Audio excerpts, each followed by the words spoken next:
पूजा पाठ करते समय इन बातों का रखें ध्यान, वरना घर में नहीं होगी बरकत। हिंदू धर्म में पूजा पाठ का विशेष महत्व है। पूजा पाठ के लिए कुछ जरूरी नियम बनाए गए हैं। इन नियमों का वर्णित शास्त्रों में है। हम सभी लोग अपने दिन की शुरुआत पूजा करने के बाद करते हैं। सनातन धर्म में स्नान करने के बाद भगवान के आगे सिर झुकाना अनिवार्य माना गया है। इन नियमों के अनुसार पूजन करने से मनचाहा फल प्राप्त होता है। वैसे तो कहते हैं कि ईश्वर को प्रसन्न करने के लिए मन में सच्ची भक्ति होनी चाहिए। फिर भी हमारा मन कई बार पूजा पाठ के सही या गलत विधि विधानों में उलझ जाता है। कई बार हम दिन रात ईश्वर का स्मरण करते हैं, लेकिन फल नहीं मिलता है, क्योंकि जानकारी न होने पर हम कुछ गलतियां कर जाते हैं। हालांकि ईश्वर सिर्फ भाव चाहते हैं, किंतु सच्चे मन के साथ अगर कुछ नियमों का पालन भी कर लिया जाए तो पूजा सफल मानी जाती है। ऐसे में आपकी उलझनों को दूर करते हुए हम आपको बताने वाले हैं पूजा पाठ के दौरान किन बातों का ध्यान रखें। आइए जानें पूजा के दौरान कुछ जरूरी नियमों का पालन कैसे करें। लेकिन उससे पहले अगर आप भी चाहते हैं कि माता लक्ष्मी का आशीर्वाद आप पर बना रहे तो इस चैनल को सब्सक्राइब करें, वीडियो को एक लाइक करें और कमेंट बॉक्स में जय शिव शंकर जरूर लिखें। आप वीडियो को लाइक जरूर करें, बाद में आप लोग भूल जाते हैं। आपकी ये लाइक हमारा आगे वीडियो बनाने का मनोबल बढ़ाती है। नंबर 1, किसी भी देवी देवता की पूजा शुरू करने से पहले भगवान गणेश को प्रणाम करना चाहिए। मान्यता है कि पूजा शुरू करने से पहले भगवान गणेश को प्रणाम नहीं करने से पूजा सफल नहीं होती है। नंबर 2, भगवान के आगे कभी भी एक हाथ से प्रणाम नहीं करना चाहिए। इसके साथ ही पूजा के बाद घर के बड़ों का आशीर्वाद लेना चाहिए। कभी भी सोते हुए व्यक्ति के चरण को स्पर्श नहीं करना चाहिए।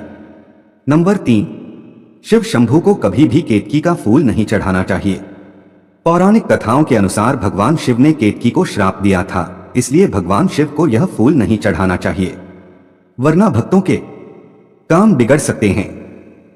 नंबर 4, भगवान की प्रतिमा को स्नान करवाते वक्त सिर्फ उंगलियों का प्रयोग करें। भगवान को स्नान करवाते समय कभी भी अंगूठे का इस्तेमाल नहीं करना चाहिए। ऐसा करने से भगवान अप्रसन्न होते हैं और घर में विपत्ति आती है। नंबर 5, दीपक को कभी भी जमीन पर रखकर प्रज्वलित ना करें। ऐसा करने से धन की बर्बादी होती है और घर में अशुभता आती है।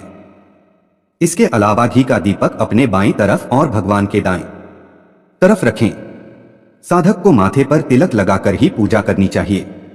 नंबर 6, पूजा हो जाने के बाद शंख या घंटी को बजाने का खास महत्व है।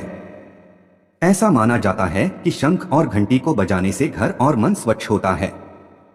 नंबर 7, सनातन धर्म में पूजा के दौरान दीपक जलाना अनिवार्य होता है। यदि आप पूजा के दौरान दीपक नहीं जलाते हैं तो आपको पूजा का शुभ फल नहीं मिलेगा। नंबर 8, घर में मंदिर पूर्व दिशा में होना चाहिए। मान्यता है कि मंदिर इस दिशा में होने से घर में धन और संपत्ति का आगमन होता है। नंबर 9, शास्त्रों के अनुसार व्यक्ति को कभी भी दोपहर के समय पूजा नहीं करनी चाहिए। विशेष रूप से दोपहर 12 बजे से लेकर 3 बजे तक पूजा न करें। इस समय पर पूजा करने से फल प्राप्त नहीं होता है। नंबर 10, पूजा में इस्तेमाल कलश या जल के लोटे को हमेशा ईशान कोण में रखना चाहिए। दीपक और कलश को एक दूसरे के बिल्कुल पास कभी ना रखें, वरना इसके दुष्प्रभाव झेलने पड़ते हैं। नंबर 11, पूजा हमेशा आसन पर बैठकर ही करना चाहिए। आसन पर बैठकर पूजा ना करने से इसका फल नहीं मिलता है। आसन के रंग का चुनाव आपको अपनी राशि के हिसाब से ही करना चाहिए। नंबर 12, भगवान शालिग्राम को कभी चावल अर्पित नहीं करना चाहिए। वास्तुशास्त्र के अनुसार ऐसा करने से दोष लगता है। नंबर 13, पूजा में गंदे कपड़े पहनकर ना बैठें। कभी भी गंदे कपड़े पहनकर पूजा नहीं करना चाहिए। मान्यताओं के अनुसार ऐसा करने से घर में दरिद्रता आती है। नंबर 14, पूजा में इस्तेमाल किए गए फूल अगर सूख जाएं तो उन्हें कभी भी फेंके नहीं। सूखे हुए फूलों को किसी पवित्र नदी में प्रवाहित कर दें। नंबर 15, पूजा पाठ के समय गुग्गल युक्त धूप बत्ती का प्रयोग करें। गुग्गल घर के वातावरण को शुद्ध और घर से नकारात्मक ऊर्जा या बुरे दोष को दूर करती है। नंबर 16, रात्रि को सोते समय पूजा स्थल को लाल पर्दे द्वारा ढक दें व सुबह होने पर पर्दे को हटा दें। नंबर 17, नीले या काले रंग के कपड़े पहनकर पूजा नहीं करनी चाहिए। नीले या काले रंग के कपड़े आप शनिदेव, भैरव और मां काली की पूजा में पहन सकते हैं। नंबर 18, घर में सेवा पूजा करने वाले भगवान के एक से अधिक स्वरूप की सेवा पूजा कर सकते हैं। घर में 2 शिवलिंग की पूजा ना करें तथा पूजा स्थान पर 3 गणेश जी नहीं रखें। नंबर 19, शालिग्राम जी की बटिया जितनी छोटी हो उतनी ज्यादा फलदायक है। कुशा पवित्री के अभाव में स्वर्ण की अंगूठी धारण करके भी देव कार्य संपन्न किया जा सकता है। नंबर 20, पानी, दूध, दही, घी आदि में अंगुली नहीं डालना चाहिए। इन्हें लोटा, चम्मच आदि से लेना चाहिए, क्योंकि नख स्पर्श से वस्तु अपवित्र हो जाती है अतः यह वस्तुएं देव पूजा के योग्य नहीं रहती हैं। नंबर 21, तांबे के बर्तन में दूध, दही या पंचामृत आदि नहीं डालना चाहिए। नंबर 22, आचमन 3 बार करने का विधान है। इससे त्रिदेव ब्रह्मा विष्णु महेश प्रसन्न होते हैं।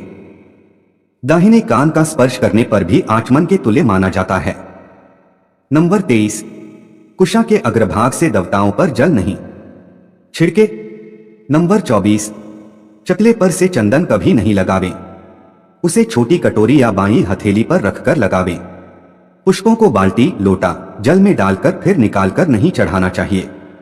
नंबर 25, श्री भगवान के चरणों की 4 बार, नाभि की 2 बार, मुख की 1 बार या 3 बार आरती उतारकर समस्त अंगों की 7 बार आरती उतारें। नंबर 26, श्री भगवान की आरती समयानुसार जो घंटा, नगारा, झांझर, थाली, घड़ावल, शंख इत्यादि बजते हैं उनकी ध्वनि से आसपास के वायुमंडल के कीटाणु नष्ट हो जाते हैं। नाद ब्रह्मा होता है। नाद के समय एक स्वर से जो प्रतिध्वनि होती है उसमें असीम शक्ति होती है।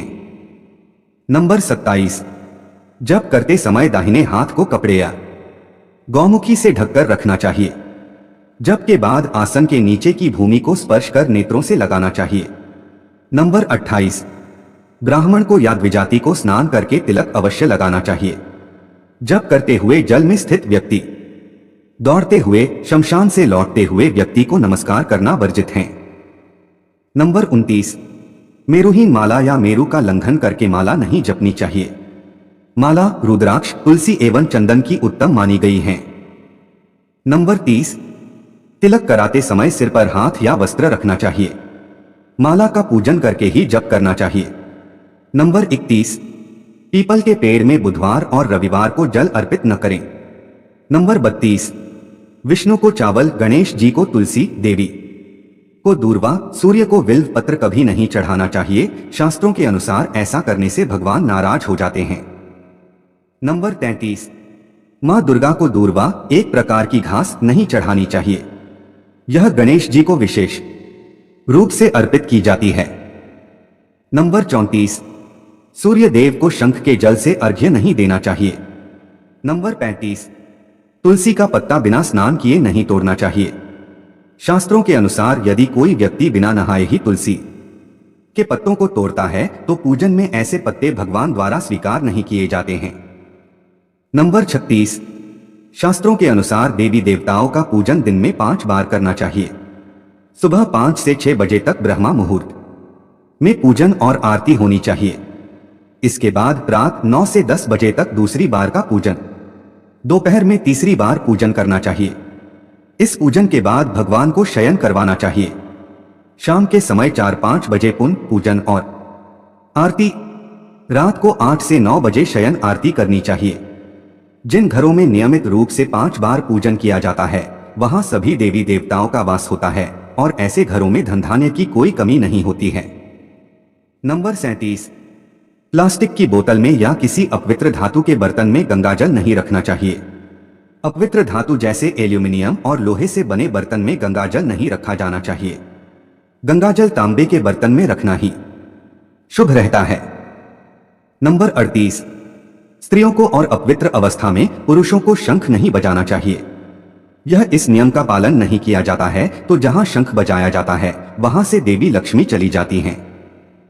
नंबर 39, मंदिर और देवी देवताओं की मूर्ति के सामने कभी भी पीठ दिखाकर नहीं बैठना चाहिए। नंबर 40, मां लक्ष्मी को विशेष रूप से कमल का फूल अर्पित किया जाता है। इस फूल को 5 दिनों तक जल छिड़ककर पुण्य चढ़ा सकते हैं। नंबर 41, शास्त्रों के अनुसार शिवजी को प्रिय बिल्व पत्र 6 माह तक बासी नहीं माने जाते हैं, अत इन्हें जल छिड़ककर पुण्य शिवलिंग पर अर्पित किया जा सकता है। नंबर 42, तुलसी के पत्तों को 11 दिनों तक बासी नहीं माना जाता है। इसकी पत्तियों पर हर रोज जल छिड़ककर पुण्य भगवान को अर्पित किया जा सकता है। नंबर 43, आमतौर पर फूलों को हाथों में रखकर हाथों से भगवान को अर्पित किया जाता है। ऐसा नहीं करना चाहिए। फूल चढ़ाने के लिए फूलों को किसी पवित्र पात्र में रखना चाहिए और इसी पात्र में से लेकर देवी देवताओं को अर्पित करना चाहिए। नंबर 44, तांबे के बर्तन में चंदन, घिसा हुआ चंदन या चंदन का पानी नहीं रखना चाहिए। नंबर 45, हमेशा इस बात का ध्यान रखें कि कभी भी दीपक से दीपक नहीं जलाना चाहिए। शास्त्रों के अनुसार जो व्यक्ति दीपक से दीपक जलते हैं वे रोगी होते हैं।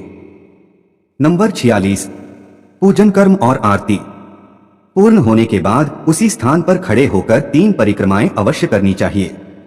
नंबर 47, पूजा घर में मूर्तियां 1, 3, 5, 7, 9, 11 इंच तक की होनी चाहिए, इससे बड़ी नहीं, तथा खड़े हुए गणेश जी, सरस्वती जी, लक्ष्मी जी की मूर्तियां घर में नहीं होनी चाहिए। नंबर 48, गणेश या देवी की प्रतिमा 3-3, शिवलिंग 2, शालिग्राम 2, सूर्य प्रतिमा 2, गोमती चक्र 2 की संख्या में कदापि न रखें। नंबर 49, ईश्वर की पूजा के दौरान जलाए गए धूपदीप को कभी भी खुद से नहीं बुझाना चाहिए। नंबर 50, पूजा शुरू करने से पहले दिया और अगरबत्ती जलाएं और अंत में पूजा संपन्न करते हुए प्रसाद चढ़ाएं। नंबर 51, नियमित पूजा के दौरान भगवान को बेलपत्र, कमल और गंगाजल के अलावा किसी भी तरह की बासी चीज नहीं चढ़ानी चाहिए। नंबर 52, पूजा घर में उचित रोशनी का प्रबंध होना बहुत जरूरी है। कभी भी पूजा घर में अंधेरा नहीं होना चाहिए। उचित रोशनी पूजा घर में आ सके इसलिए उत्तर पूर्व दिशा में एक खिड़की भी बना सकते हैं। यह तमाम जानकारी जनरुचि को ध्यान में रखकर दी जा रही है। ज्योतिष और धर्म के उपाय और सलाहों को अपनी आस्था और विश्वास पर आजमाएं। वीडियो का उद्देश्य मात्र आपको बेहतर सलाह देना है।